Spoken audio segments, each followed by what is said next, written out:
everyone, welcome back to our resource geography. In the previous session, we were talking about the mineral resources, and today we will continue with the major classification of mineral resource, that is energy resource. So, we know that the energy resources are again classified into two types, the conventional and the non-conventional resources. The conventional resources are those resources that are being used for a longer period of time. You can take coal as an example of our conventional resources, whereas the non-conventional resources are those resources that have been started using by our world in recent times, like our tidal energy, geothermal energy, wind energy and solar energy. Let's look into the difference between the conventional source and the non-conventional source of energy. As we already said, conventional source of energy are the sources which have been used since earlier times, like our coal. The non-conventional source of energy have been used recently and they have been only identified present days. Most of the conventional sources of energy are exhaustible in nature, except in the case of hydroelectricity energy, whereas most of the non-conventional sources of energy are inexhaustible in nature.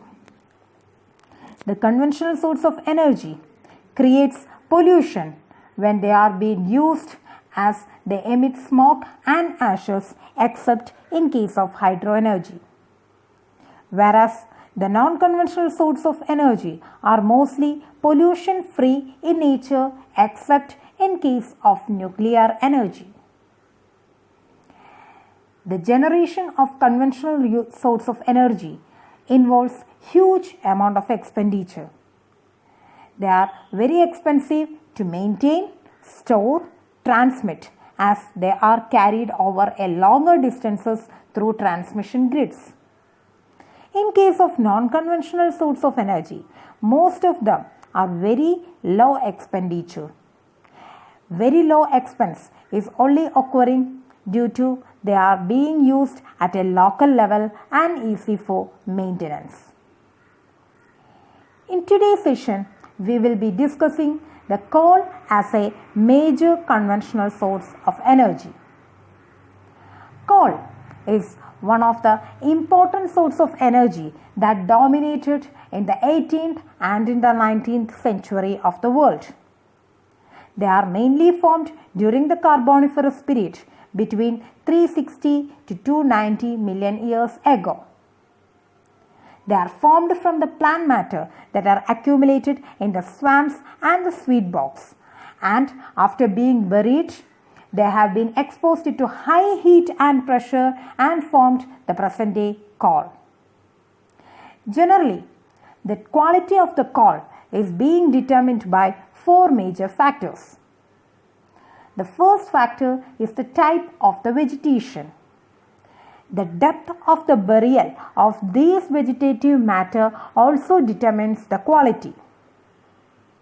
The temperature and the rate of pressure also determine the time and the period of composition or the change of that vegetative matter to the coal.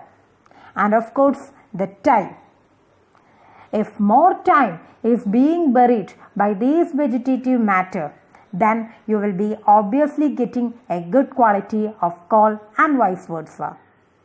So all these factors contribute to the degree of transformation of the original plant matter to carbon. Thus, the amount of carbon content determines the quality or the ranking of the coal. And based on the quality of the carbon content or the amount of carbon content, four ranks have been assigned. Anthracite is the most mature coal and is considered to be the highest quality. It is also considered as a smokeless fuel. They account for almost 1% of the total coal reserves. This type of coal is highly used for domestic and in industrial purposes. They are generally very hard in nature, black, and always have a shining or a lustre appearance. Bituminous is the second most important quality coal. They are generally harder and blacker in nature, and they account for 52% of the world's total coal reserve. It is the most popular commercial coal. They are again considered into two types, the thermal coal and metallurgical coal. The thermal coal is generally used for the power generation purposes, whereas the metallurgical coal is generally used in iron and steel industry.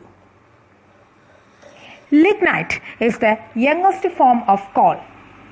Their color always varies from black to shades of brown or brown coal. They account for 17% of the world's total coal reserve. They contain large amount of moisture and hence they have low energy content. They are mainly used for power generation. Since it has a brown appearance in shade, they are termed as brown coal. Peat is just only a layer of vegetative matter that is directly underlying the growing zone of a coal forming environment. You can find the peat similar to like that of our cow dung.